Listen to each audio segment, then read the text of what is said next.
I'm Debbie. And I'm Allison. And we're the Poltergals.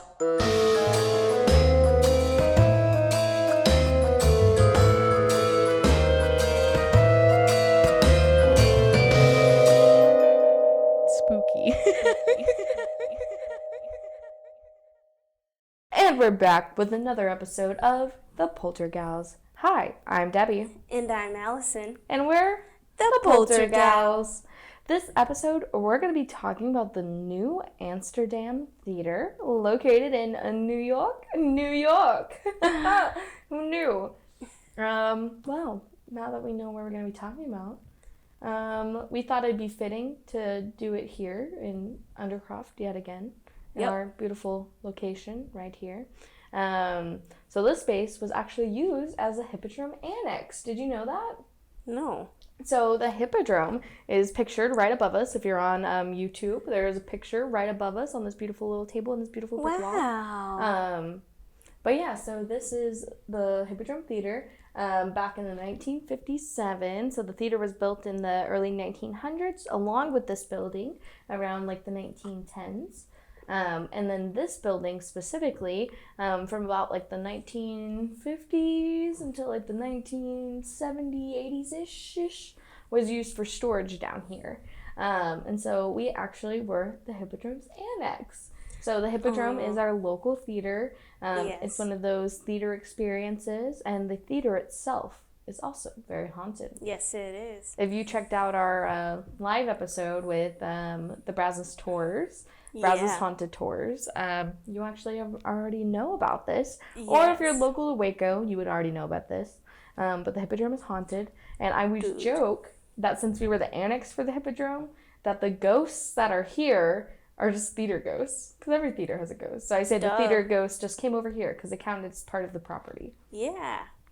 I mean, I'm kind of mad that we didn't go over there. But, you know, that's a whole thing in itself. Listen, it's very expensive. I could not afford it. Dude, I can barely even afford my house. I was going to say, yeah. Are you kidding me? Rent. I gotta pay for my mortgage. Ew, disgusting. Dude, it's gross, especially with the house market nowadays. I know. We paid way too much for our houses, I can tell you that. Maybe you did. Well, maybe I did. It's fine. Your house was reasonably priced. I don't know how much you but bought that's your also, house for. I bought mine for $127. I bought mine for $144. Yeah, and yours is a 2-bed, 1-bath, whereas mine is a 3-bed, 1-bath. Well, you know what? I got nice counters. That is all. Anyway, back to New York. Back to New York. Allison is going to get into the history. Yup. So the theater was built between 1902 and 1903 on the southern end of Times Square. Ooh, Times Square. Yeah. She's a fancy lady. Yeah. Which, if anybody knows, there's like 500 Broadway theaters over there. But that's why it's called Broadway. I just want to go out to a show on Broadway. Have you never been? They have tickets to New York right now for like $57. I mean, I guess we'll get into that at the end, but you've never been? I've never been. Oh my but God. Allison's been. You gotta go. But my goal is to go soon. I just don't know when. So that means we're going to take a Poltergals trip. Can we take a girls' trip to New York? Yes. Oh my God. Okay. Check. Well, that's why you gotta support us on our Patreon. That's patreon.com/poltergals. That's the plug. Okay, continue. It is one of the oldest Broadway venues. Oh, interesting. And it is designed by Hertz and Talon. Ooh. At the time, people referred to the theater as near perfection. Perfection. Especially when it comes to structure. Ooh, so and she's not strong. Architecture, because I did not want to stumble on that word. You did it. But looks like I should have put it in there. Because you said it right the first time. But we both know if it was in there. If it was in there, you would have said it wrong. But since it wasn't, you didn't say it wrong. Funny how that one works. Hey, so far, no words of the week, and we're 2 sentences in. Great. We're going for it. Only a lot more to go. Allison, a whole episode without a word of the week. Let's see if we can make it. No, probably not. Originally, the theater was intended for serious drama, but quickly changed to comedy drama because of the growth in comedy. Wow. Yeah. The theater opened in 1903 with the first play being Midsummer Night's Dream. My favorite. Oh, I love a good Shakespeare Midsummer. Dude. My favorite. That one's solid. I just love fairies and the whole idea and summertime. It's so good. Yeah, they're actually going to be doing a Midsummer here in Waco. Oh. We're doing it, yeah. So. Can we please have a... What is it? Shakespeare in the Park? Yeah, they're gonna do it. And that's what it is. Shakespeare. Okay. Yeah. Okay, that's pretty cool. Right now, it is currently operated as a Disney production and has about 1,702 seats across 3 levels of the theater. So it has like the high-rise areas where like the balcony seats where you gotta like have the tiny little like binoculars or like the little you hold the little and surprisingly you really don't need those to see the stage. Really? Yeah, it's like I'm assuming because the way it's set up, it's kind of like it's at an angle, so it's like this, and then the levels is like that. So it's like all slanted. Yeah, interesting. But it's not like a scary slanted. It's like slanted enough, just enough for you to be able to see the stage. So it's probably like the first section and then up here. And then that's like this. We're doing a lot of hand movements for those who are not watching or just listening to the podcast. We talk a lot with our hands. Yes. I'm sorry. Very sorry. But yeah, it's not horribly slanted. It's just enough for you to be able to like sit there, and if you were to look over the rail and be like, oh no, but that's a little dangerous. Yeah. Other than that, it's good. Oh, cool. The theater is now on the National Historic Places Register, which is cool. And the building is made of none other but limestone.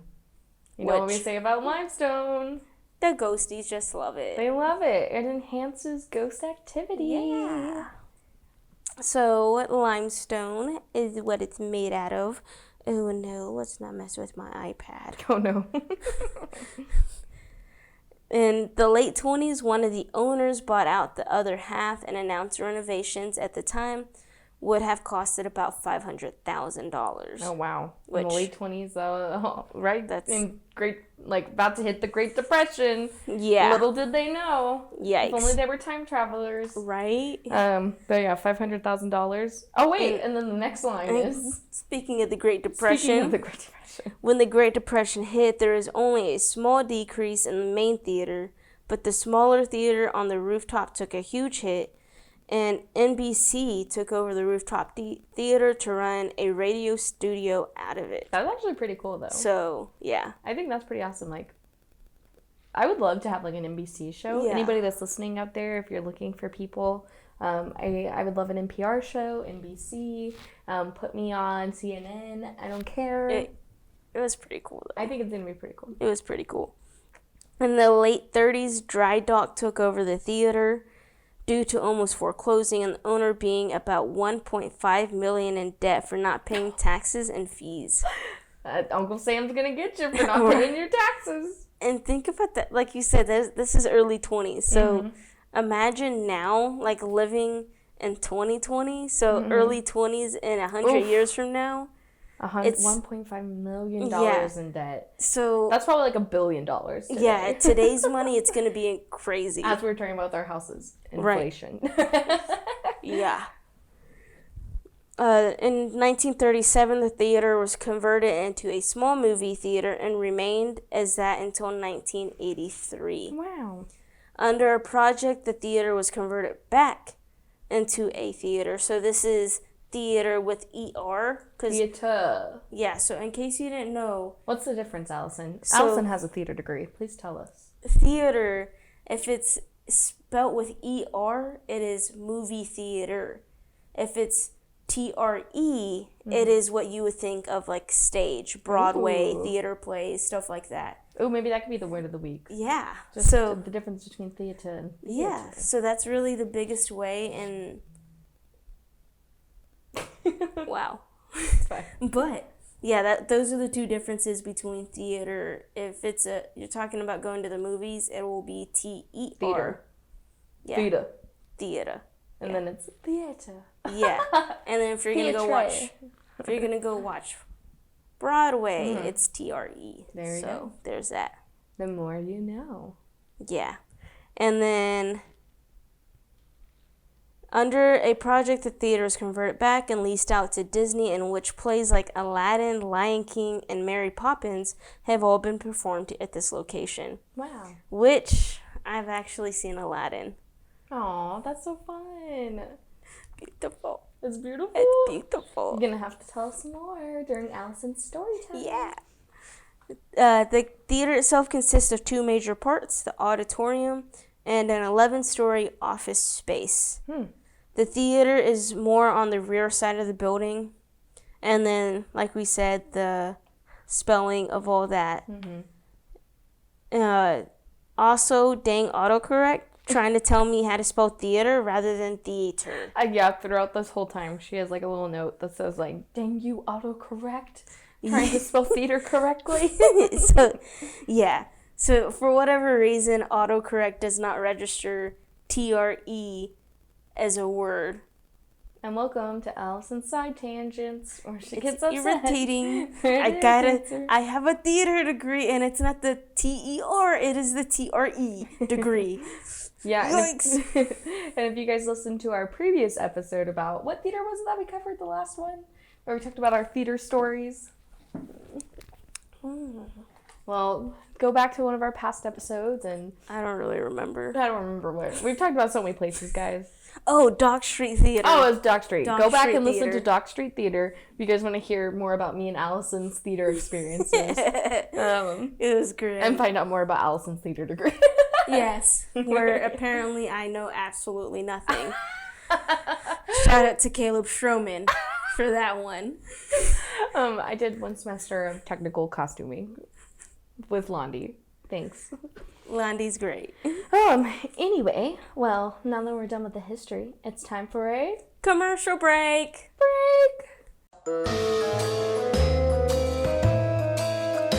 And now, a word from our sponsors. Spooky. This commercial break is brought to you by Caleb Stroman, where apparently we know nothing in the middle of New York because who knows where the witch's house is, and he doesn't know what the heck he's teaching us in tech theater at college level, so we know nothing. I'm joking. You're welcome. Brought to you by MCC Theater, not so much. Not sponsored. We paid them plenty of money.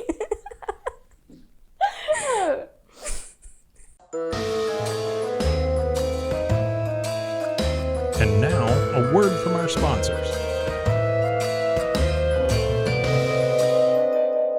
Spooky.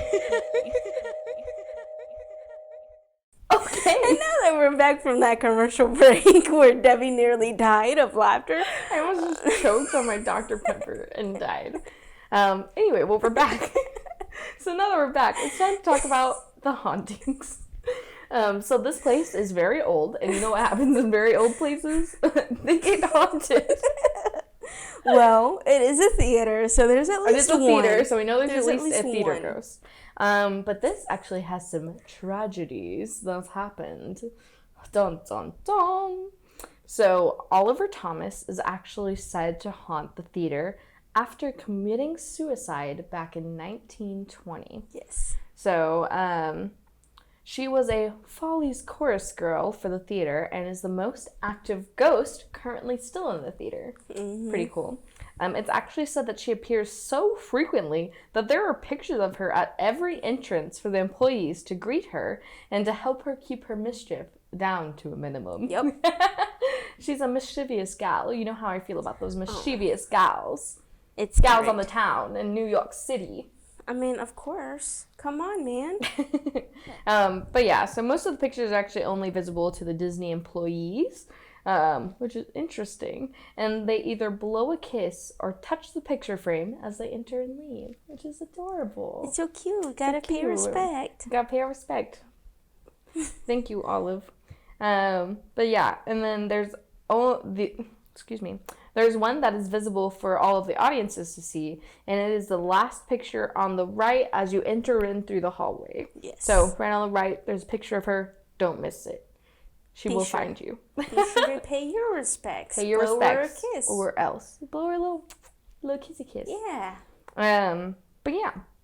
And then Vice President Dana has said that at one point the Disney staffers were sitting in the office talking about the Oscar-winning film The Artist, and they were curious about how many Follies girls became film stars due to this, and went on to say that Olive was actually one of them.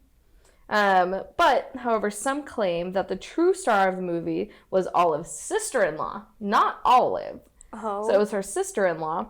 And then, which led to a stack of about like 13 or 14 DVDs that they had set up flying off the desk. So Olive was like, no ma'am, you're wrong. Excuse me. Give me my historical accuracy. Yeah. And it's like, these DVDs, disgusting. But yeah, so Olive sent them flying across the stage, or across the desk. But yeah. So, apparently, ushers and overnight security have also reported being touched on the back as if a person was trying to play a joke on them. Oh, no. So, little spooky little ghost on your hand. Little hand touching your little back. Oh. But yeah. And then an usher then reported that a woman had asked for a booster seat during the opening of Aladdin in 2014. You saw Aladdin. Not in 2014, though. No. What year did you go? 2017, 2018. Mm-hmm. But yeah, so she asked the person for a booster seat when she was going to see Aladdin with her little boy or little girl, little Billy or Sally, back in 2014. Mm-hmm. And then the usher had told her that she would have to wait till intermission to prevent interrupting the show. Understandable. Which is understandable. Like, oh, sure, I get it. Like, you need a booster seat, but, like, wait, lady. And then once it came to intermission, the usher had taken a booster seat to the woman, only to see that she then already had one.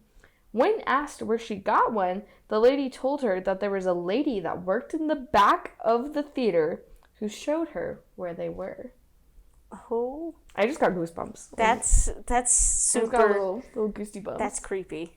Yeah. She was like, what? No, this lady that, like, works back here totally just told me where one is. But the creepy part of the story is that there was, in fact, no woman who was working in the back of the theater that night. That's even scarier. So that could have just been Olive, just being like, hey, yo, you need a booster seat for your baby? We got one over here. That's my New York accent, by the way. I got baby booster seats. baby booster seats over here. Yeah, and it said that Olive does all this just in an attempt to get, of course, attention. I mean, once a showgirl, always a showgirl. That's what I always say. Come on. Duh. But yeah. And then, so that's all the story of Olive, and that's the story I'm going to share with you today, because, as mentioned before, Allison's actually been here, so now it's time for story time with Allison. Yeah.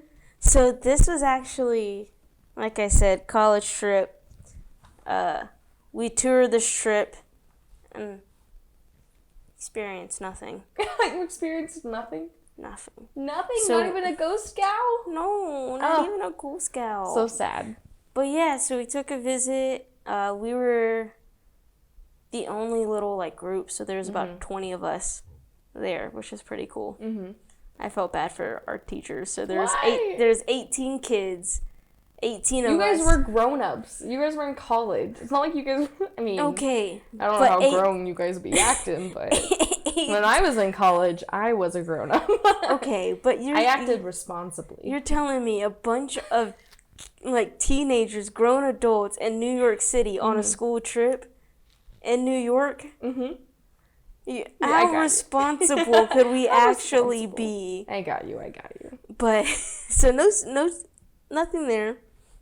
But the theater was like super gorgeous and everything. Do you have pictures?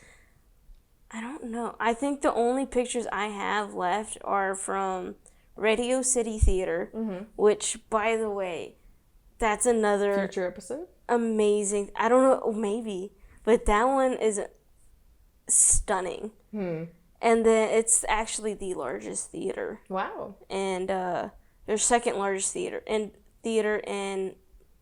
the country, followed by Madison Square Garden. Wow. Fancy. So yeah. But so there's the little story is a security officer had said that when he first started working there, he had seen a woman walking in the theater and he had gone after her, but once he reached the spot where she was, she disappeared. Ooh. He of course reported it and described the girl, but no one had ever seen her. And a few days had gone by, and they had some pictures, like they had received some picture frames. Yeah. And so they framed them up, and he saw them, and because he reported it, he thought that they were messing with him. Oh, no. Because it was like the old-timey drawn out, Yeah. like super, you know how back and then. So he's like, y'all are messing me right now, right? They're like, what do you mean? And he's like, that's the girl. Oh, my God. And they're like, what do you mean? And then they process, they're like, oh, you mean from the other? He goes, yes, that's the girl I saw on the stage. Like, y'all are messing with me, right? And they're like, oh, my God. no, that's Olive. I just got goosebumps. Yeah, and so he physically like reported it, and they're like, no, that's Olive. She's just roams around. He goes, and he like had to step away for a little bit. He had to take a step out because it like freaked him out. Oh my gosh. And this guy was like this big guy. Like he's pretty tall. Yeah. And he's pretty like built. Mm-hmm. So this big muscular guy is like creeped out to the point to where he had to like step out of the theater. Mm-hmm. But I was like, oh my God, that's crazy. He even he walked us to the picture. Oh, wow. That was laid out on a table. Wow. And it was hanging up right now in the theater, and he pointed it out. He was like, yep, that's the lady that scared me to death. Yeah. It was crazy. Yeah. To think that, this guy got creeped out. That was crazy. And then you went there to see Aladdin, so tell me about that. Dude, oh my God. This play is... It's a whole new world. It's like... You would not believe the theatrics that go behind the show. Mm-hmm. Because, first of all, part of the stage, it's basically like a circle, and then within that giant... So it's a regular stage, and then there's a circle, and within that circle, there are smaller circles that can drop or go up. How's it go? Centric? Oh my God! Now is that gonna be the word of the week? Centric. Yeah, but centric circles, concentric circles. Yeah, that's the word I'm trying to say. So oh my God! In the smaller circle, obviously it looks like it's flat. Mm-hmm. But it had been dropped, and as it's going up, they had to put it up fast enough for the guy that's playing the genie. He jumped out. Oh my gosh! And like a puff of smoke, and so they had to obviously timing. Yeah. Because he had to land in that same spot. That's cool. But it was pretty cool because you could not see him at all from then. That's interesting. So it looked like he really did just appear. Yeah. Like a ghost. Wow. Oh, wow. Maybe ghosts are all just crazy theater productions. No. Is that what's going on here? Maybe. But yeah, so it was pretty cool. Mm-hmm. It was really cool to see that. And then I think my favorite was not necessarily that. It was cool to see an actual Disney production. Yeah. But the play that goes wrong. Oh, yeah. I love that show. I've never seen it in person, but I have seen it on camera. If you can see film, that on YouTube's. On the YouTube. On the YouTubes. Dude, that or one. Or you should be watching this show right now. Yes. Or hearing it. On Google, Apple, Spotify. Anywhere you get your podcasts. Yep. Another plug. But, so that one is hilarious. They actually get people from the audience. Mm-hmm. But at the beginning of the show, you don't even realize that the show's begun. Mm-hmm. Because it's so bad. Yes. Because the point is it's going to be so bad. And it's different every time because it's so bad. Yeah. So the point is it's a show within a show. And it's so bad. Meta. Yeah. So one of the actors literally is pretending to be a tech person. That's funny. And still trying to set it up. So she goes over and gets a guy from the audience to help her. It's like a mantle. Yeah, and it like gets him to hold the mantle and then just leaves him there. That's so funny. And then and then the play starts and then he's just standing there. And then he's able to go and all this. Intermission comes around. And then again, that tech person's like, have you seen my dog? Walking around the audience in the middle of the intermission. Have you seen my dog? Puppy. Puppy. And it's like, oh my God. Like, y'all are doing your job so well. Because it has to go wrong. It's the show that goes wrong. But yeah. Well, I'm so glad you had a great trip. Yeah. Was there any other cool spooky things that you saw while you were there? No. Oh. It was just a fun trip. No spooky trip. The spookiest part was that I almost missed my subway. Me and 5 other people, yeah. You missed the subway? Almost. Oh my God. I've never been. I'm terrified. I want to go to New York. Another story time. Me and 5 other people went to Coney Island, which we were 10 blocks from Times Square. So from Times Square, Coney Island is a 40-minute subway ride. So we all went just to go see. We went to go see the Wonder Wheel, whatever. I love Coney Island. Dude, it's great. Again, I've never been to these places. But I've just heard of them. It's fantastic. So we were supposed to be back at the hotel at 6 o'clock to see a play. We go over, we're like, okay, and they're like, oh, we got to get back. And then we realize what time it is. We're like, oh, no. Right. It's literally 20 minutes from the time we're supposed to get there. So we take off running, and the train at Coney Island stacked, so it's a 2-decker. That's scary. So we thought it was on this first one, and then we hear the train come, but we can't see it, and we're like, no. And we look up, and here it comes. We're like, oh no, crap. So we take off on running the stairs, and then one of my friends threw his arm in the doors because it's like an elevator door. Yeah. So it senses that he's there, so it opens up, and we're all able to get in. Oh my goodness. And we're like, crap. We got to get there. First stop that we could take on Times Square, we took it, and we took off running. Oh my God. And that was like another 10-minute run. Did you guys make it in time? That's the surprising part. We made it right on time. Oh my gosh. We're 6 o'clock on the dot. And our professors are looking at us because we're like, oh my God, we're dead. Hell. And they're like, y'all did not go to Coney Island and just now get back. And we're like, maybe. Don't worry about it. And they're like, y'all are damn lucky. and they're like, good thing is we're still waiting on people and we can leave in 10 minutes. We're like, are you kidding me? We could have had 10 more minutes. Yeah, but if you wouldn't have got there on time, then they would have already been gone. Yeah. So, yeah, that was... Scariest part was that. The scariest part was almost missing the subway. And literally, if my friend would not have thrown his arm in the subway door, we would have been Dutskis. Wow. The more you know. Well, thank you for sharing that wonderful story time with us, Allison. It was a wonderful story time. We appreciate it.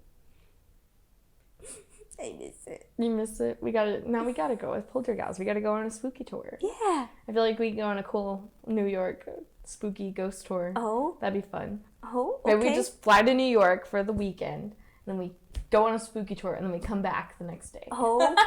3-day trip to New York. No, or we just go and just don't tell Big Man and say, hey, Big Man, bye, Big Man. Catch you later. Bye. We'll come to work sometime. Anyway, thank you guys for listening to another episode of The Poltergals. Don't forget to follow us on Patreon, patreon.com/polterpals. And follow us on Instagram, Facebook, YouTube, and all of that. We're at _Poltergals. And make sure to listen to us on all of your favorite platforms. Yep. Or watch us, because we're in a really cool location. If you want to find out more about the Undercroft Social Club, find out more about Undercroft Social Club at undercroftsocialclubwaco.com. Or you can also just visit Cultivate 712 and see lovely Debbie in person. Yeah. If you're in the Waco area, stop by, say hi. I work here. All right. Well, thank you, and bye. Bye. You've been listening to The Poltergals, a Rogue Media Network podcast.